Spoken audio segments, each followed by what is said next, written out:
તમે જુઓ, આર્ટિફિશિયલ ઇન્ટેલિજન્સે એણે તો આપણી દુનિયા આખી બદલી નાખી છે. પણ સવાલ એ છે કે શું આપણે બદલાયા? આપણી વિચારસરણી બદલાઈ? ચાલો આજે એ જ સમજીએ કે આ એઆઈના જમાનામાં ટકી રહેવા માટે આપણી માનસિકતા કેવી હોવી જોઈએ. ચાલો એક વાર્તાથી શરૂઆત કરીએ. આ છે અમન અને સમય છે, સમજી લો કે વર્ષ 2025. અમન, જેણે પોતાની જિંદગીના 20 વર્ષ એક જ કામને આપ્યા, પણ આજે અચાનક એનું એ જ કામ, એની એ જ આવડત એક મોટા પડકાર સામે આવીને ઊભી રહી ગઈ છે. 60%? જી હા, 60%. અમનની કંપનીનું એટલું કામ તો હવે એઆઈ જ કરે છે.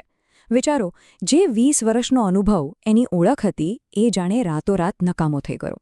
એવું લાગ્યું જાણે ભવિષ્ય એના ભૂતકાળને જ ભૂસી રહ્યું હોય. હવે અમનને તો એઆઈ દુશ્મન જ લાગતું હતું. એક એવો ખતરો જેની રોજીરોટી છીનવી લેશે. પણ શું લડાઈ ખરેખર મશીન સાથે છે? કે પછી એ જૂની વિચારસરણી સાથે છે, જ્યાં નવી દુનિયાને સ્વીકારવા તૈયાર નથી? અને સાચું કહું તો આખી સમસ્યાનું મૂળ અહીં જ છે. એક બહુ સરસ વાત છે કે દુનિયા નથી બદલાઈ, દુનિયાએ પોતાની સ્પીડ બદલી છે. જો તમે આ નવી સ્પીડ સાથે કનેક્ટ નહીં થાઓ તો બસ પાછળ રહી જશો. આ વાત ખાલી ટેકનોલોજીની નથી, આ વાત છે સમયની સાથે કદમ મિલાવીને ચાલવાની. તો સવાલ એ છે કે આ નવી સ્પીડ સાથે જોડાવું કઈ રીતે? જવાબ દોસ્તો બહારની કોઈ ટેકનોલોજીમાં નથી, એ તો આપણી અંદર આપણી વિચારસરણીમાં ક્રાંતિ લાવવાથી મળશે. અને આ ક્રાંતિનો રસ્તો આપણને સદીઓ જૂના જ્ઞાનમાંથી મળે છે. જુઓ, યોગ ઋષિ પંડિત શ્રીરામ શર્મા આચાર્યજીએ તો વર્ષો પહેલાં જ કહી દીધું હતું, આપણે બદલાઈશું, યુગ બદલાશે. સમજો, આ એઆઈનો જમાનો ટેકનોલોજીનો નથી, આ તો આપણી ચેતનાના વિકાસનો સમય છે. અને બદલાવની શરૂઆત એ તો આપણાથી જ કરવી પડશે. આ નવા જમાનામાં આપણી પાસે બે જ રસ્તા છે. કાં તો આપણે એક મિકેનિકલ વર્કર એટલે કે યાંત્રિક કર્મી બની રહીએ, જેનું એક ધારું કામ તો મશીન આસાનીથી કરી લેશે. અથવા તો આપણે બની શકીએ છીએ એક વિઝનરી ક્રિએટર એટલે કે દૂરંદેશી સર્જક, જે પોતાની બુદ્ધિ વાપરીને એઆઈને એક ઓજારની જેમ વાપરે અને કંઈક નવું સર્જન કરે. હવે પસંદગી આપણા હાથમાં છે. અને સાચું કહું તો આજના સમયનો આ જ સૌથી મોટો સવાલ છે કે આર્ટિફિશિયલ ઇન્ટેલિજન્સ એઆઈ તમારી અંદરની નેચરલ ઇન્ટેલિજન્સને પડકારી રહી છે, તો શું તમે ફક્ત એક યાંત્રિક કર્મી બનીને રહેશો કે પછી દૂરંદેશી સર્જક બનશો? આ પડકાર યાદ રાખજો, મશીનનો નથી, આ તો આપણી અંદરની શક્તિને જગાડવાનો છે. તો ચાલો પાછા અમનની વાર્તા પર આવીએ, કારણ કે અહીંથી જ એની કહાની એક નવો વળાંક લે છે. એના સંઘર્ષમાંથી જ એક સમાધાન નીકળે છે. ચાલો જોઈએ કે એણે આ એઆઈ નામના ખતરાને કેવી રીતે એક તાકાતવર સાધનમાં ફેરવી નાખ્યો. ગુરુદેવના વિચારોથી અમનને એક નવી સમજ મળી. એને અહેસાસ થયો કે એઆઈ કોઈ ખતરો નથી.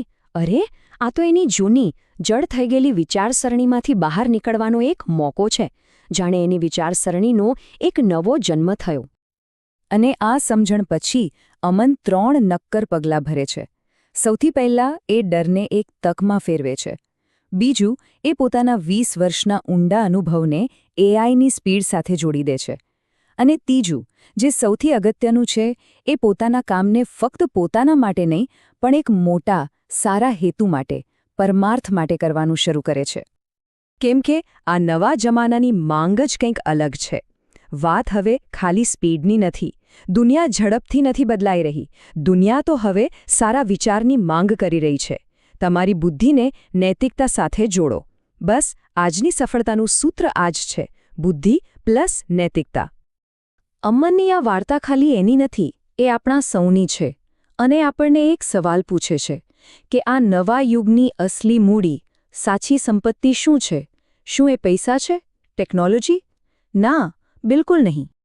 વિચારો, એઆઈએ આપણને એવા રોબોટિક કામમાંથી મુક્ત કર્યા છે જે આપણે વર્ષોથી કરતા આવ્યા છીએ.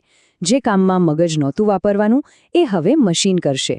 તો હવે સવાલ એ ઊભો થાય છે કે આપણી જે આટલી બધી ઊર્જા અને સમય બચ્યો છે, એનો ઉપયોગ આપણે ક્યાં કરીશું? અને આનો જવાબ પણ ગુરુદેવે આપ્યો છે.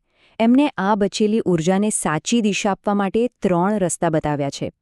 પહેલું, વિચારશક્તિ, એટલે કે આપણા વિચારોને વધુ સારા, વધુ ઊંડા બનાવવા.